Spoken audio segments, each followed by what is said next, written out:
Gold, trusted gold buyers. మీరు తాకట్టు పెట్టిన బంగారాన్ని విడిపించి ఈ రోజు ఉన్న మార్కెట్ ధరకు కొనబడను.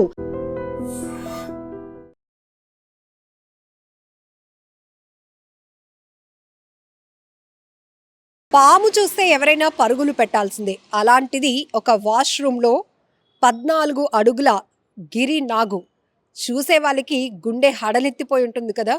నిజానికి ఆ వ్యక్తి ధైర్యానికి మెచ్చుకోవాలి. అయినా కాస్త భయపడినప్పటికీ కూడా దీన్ని ఎలాగైనా అటవీ శాఖ అధికారులకు పట్టించాలనే ఉద్దేశంతో కాల్ చేసి ఇన్ఫర్మేషన్ ఇచ్చాడు. పార్వతీపురం మన్యం జిల్లా కురుపాం మండలం కిచ్చాడ గ్రామంలో ఒక ఇంటి బాత్రూంలో 14 అడుగుల గిరి నాగు తిష్టవేసి కూర్చుంది. దీంతో ఇమ్మీడియట్గా అలర్ట్ అయినటువంటి ఆ ఓనర్ అటవీ శాఖ అధికారులకు ఇన్ఫర్మేషన్ ఇస్తే అక్కడ ఈ స్నేక్ క్యాచెస్ వాళ్ళు ఇన్ఫర్మేషన్ ఇవ్వటం, వారు వచ్చే వరకు ఆ వాష్రూమ్ డోర్ లాక్ చేసి ఉంచడం వల్ల వారు వచ్చి ఆ పాముని పట్టుకొని చాకచక్యంగా అడవిలోనికి విడిచిపెట్టారు. అయితే ఈ పాముని చూసిన ప్రతి ఒక్కరూ తీవ్ర భయభ్రాంతులకు గురయ్యారు. కాళ్ళు చేతులు వణికిపోయాయి. ఎందుకంటే అంత పొడువాటి, ప్రపంచంలోనే విషపూరితమైన సర్పాల్లో అత్యంత పొడవైనటువంటి పాములు గిరినాగు పాములు. వీటిని చూడటానికి కూడా చాలా భయం వేస్తుంది. ఎందుకంటే ఈ మధ్య అనకాపల్లి జిల్లాలో మీకు తెలిసిందే ఒక గిరినాగు 30 పిల్లల వరకు పెట్టడం, దాన్ని మళ్ళీ సేఫ్గా వాళ్ళు రక్షించి అటవీ ప్రాంతంలో విడిచిపెట్టడం, ఇవన్నీ కూడా సోషల్ మీడియాలో తెగ వైరల్ అయ్యాయి. గిరినాగు అనేటప్పటికి ఎక్కువగా ఏజెన్సీ ప్రాంతాలు, కొండవాళ్ళు ప్రాంతాలు ఇవి ఎక్కువగా కనిపిస్తూ ఉంటాయి. రైతుల పంట పొలాల్లో ఎక్కువగా కనిపిస్తూ ఉండటం, అలానే జనరల్గా చెప్పాలంటే స్నేక్స్ అనేవి రైతులకు నేస్తాలు అంటారు. ఎందుకంటే పంట పొలాలు రక్షించటంలో పాడవకుండా, ఎలుకల బారిన పడకుండా పంట పొలాలు రక్షించటంలో వాటి పాత్ర చాలా ఉంటుంది. కాబట్టి ఇమీడియట్గా అంటే మనమైతే భయపడతామేమో కానీ రైతులు మాత్రం అంత త్వరగా పాముల్ని కొట్టి చంపాలి అనే ఆలోచన వాళ్ళకి రాదు. ఎందుకంటే వాటి వల్ల కూడా కొంత ఉపయోగం ఉందని వాళ్ళకి తెలుసు. కాబట్టి లోకల్గా ఉన్నటువంటి ఫారెస్ట్ ఆఫీసర్స్కి ఇన్ఫర్మేషన్ ఇచ్చి దాన్ని జాగ్రత్తగా చంపకుండా పట్టించి అలాగే అటవీ ప్రాంతంలో విడిచిపెట్టేలాగా వాళ్ళు ఆలోచన చేస్తారు.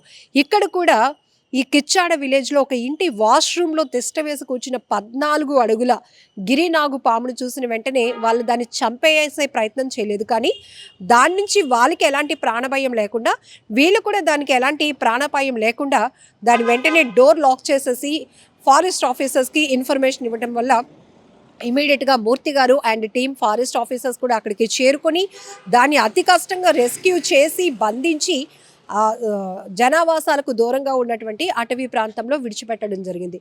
జనరల్గా పాము అనే పదం వింటేనే చాలా వరకు వణుకు పుడుతూ ఉంటుంది. ఎందుకంటే వాటి ఆకారం కావచ్చు అంత దారుణంగా. కొన్ని దేవతా సర్పాలు ఉంటాయి, అలాగే విషపూరిత సర్పాలు ఉంటాయి. మనం సోషల్ మీడియాలో చాలా చూస్తున్నాం. కొంతమంది అయితే చిన్న చిన్న పిల్లలు కూడా పాములతో ఆడుకుంటూ ఉంటారు. బట్ వాళ్ళ వృత్తి అది కాబట్టి వాళ్ళకి అది బాగా కనెక్ట్ అయి ఉంటాయి. కాబట్టి అవి విషపూరితమా కాదా అనేది కూడా వాళ్ళు తెలుసుకోకుండానే చిన్న చిన్న పిల్లలు పాములతో ఆడుకునే వీడియోలు కూడా మనకి సోషల్ మీడియాలో తెగ వైరల్ అవుతూ ఉంటాయి. అయితే ఈ మధ్యకాలంలో విశాఖలో మనం చూస్తే ఏసీలో కట్టలు కట్టలుగా పాము పిల్లలు బయటపడుతున్నాయి. వాష్రూమ్లో ఈవెన్ ఫ్రిడ్జ్లో కూడా పాములు తిష్ట వేస్తున్నాయి. ఇక స్కూల్ పిల్లల షూస్లో కూడా పాము పిల్లలు ఉండటం, అవి కరవటం వల్ల పిల్లలు ప్రాణాలు కోల్పోవటం, ఇలాంటివి అనేక రకాల ఘటనలు చూస్తున్నాం. అయితే దురదృష్టకర ఘటనలు మనం ఎన్ని చూసినప్పటికీ కూడా అవేర్నెస్ అనేది చాలా ముఖ్యం. ఈ స్నేక్ క్యాచెస్ ఎవరైనా కూడా వాటిని కూడా మనం రక్షించుకోవాలి అనే మెసేజ్ని మాత్రం వాళ్ళు స్ట్రాంగ్గా మనకి ఇస్తారు.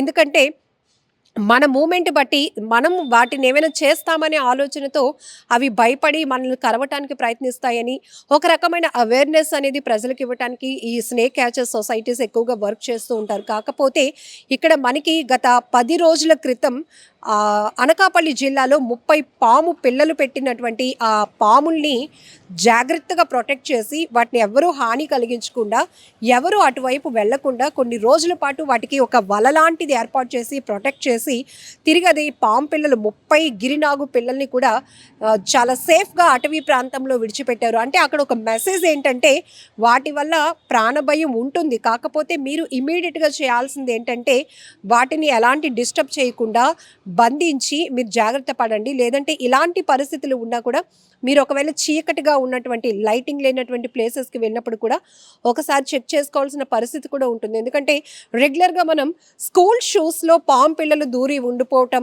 అవి తెలియకుండా పిల్లలు షూస్ వేసుకోవటం, కరవటం వల్ల చనిపోవడం, ఇలాంటి ప్రమాదాలు ఎక్కువగా చూస్తూ ఉంటాం కాబట్టి మన జాగ్రత్తలో మనం ఖచ్చితంగా ఉండాల్సిన అవసరం ఉంది.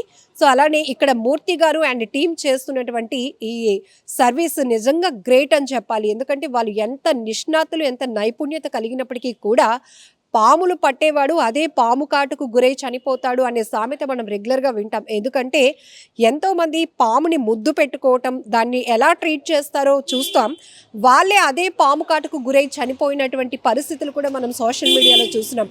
అంటే నిజంగా ఇది ఒక రిస్కీ జాబ్ అని చెప్పాలి. ఎందుకంటే దినదినగండం ఎప్పుడు ఏ పాము వాళ్ళ పైన ఎలా అటాక్ చేస్తుందో తెలియదు. కానీ వాళ్ళ సర్వీస్ ఏంటంటే వాటిని రక్షించాలి, వాటి నుంచి ప్రజలకు ఎలాంటి ప్రాణభయం లేకుండా చూడాలి, ప్రజలకు కూడా అదే స్థాయిలో అవగాహన కల్పించాలని వీళ్ళు చేస్తున్న సర్వీస్ ఏదైతే ఉందో వాళ్ళ జాబ్ రియల్లీ హ్యాట్స్ ఆఫ్ చెప్పాల్సిందే. సో మూర్తి గారు ఇలా అనకాపల్లి కావచ్చు, పార్వతీపురం, మన్యం ఇలా ఏజెన్సీ ప్రాంతాల్లో గిరినాగులు ఎక్కువగా కనిపిస్తూ ఉంటాయి కాబట్టి వాటిని సేఫ్గా ప్రొటెక్ట్ చేసి వాటిని అటవీ ప్రాంతాల్లో విడిచిపెట్టే జాబ్ చేస్తూ ఉంటారు. Really great. ఏదేమైనా కూడా ఒక్కసారిగా ఈ 14 అడుగుల గిరి నాగుని చూస్తేనే గుండెలు హడలిపోతున్నాయి. అది వెంటనే బుసలు కొడుతూ ఎగురుతుంది మనుషుల పైకి. మీరు వీడియోలో ఆ వాయిస్లు కూడా వింటే మహిళలైతే అమ్మ బాబోయ్ అంటూ వాళ్ళు కేకలు పెడుతున్నటువంటి పరిస్థితి. చూడటానికే ఇలా ఉంటే మరి వాటిని రెస్క్యూ చేసి సేఫ్గా విడిచిపెట్టడం, ప్రజలకు అవగాహన కలిగించడం అంటే ఆ సర్వీస్ని ఏమనాలో కామెంట్ బాక్స్లో మీరే మెన్షన్ చేయండి. నిజంగా ప్రస్తుతం ఉన్నటువంటి సమాజం దేనికి ప్రయారిటీ ఇస్తుంది? ఆర్థిక సంబంధాల చుట్టూ మాత్రమే తిరుగుతుంది. మళ్ళీ ఎన్నికలంగానే చాలా విరక్తి కలుగుతాను. మంచి అనిపిస్తుంది కదా, లేడీస్ కూడా ఛాలెంజింగ్ జాబ్స్ చేసినప్పుడు చాలా బాగుంటది. ఫుడ్ డెలివరీ ఇవ్వటానికి వెళ్ళినటువంటి డెలివరీ బాయ్ అనిల్ పై కళ్ళ ముందు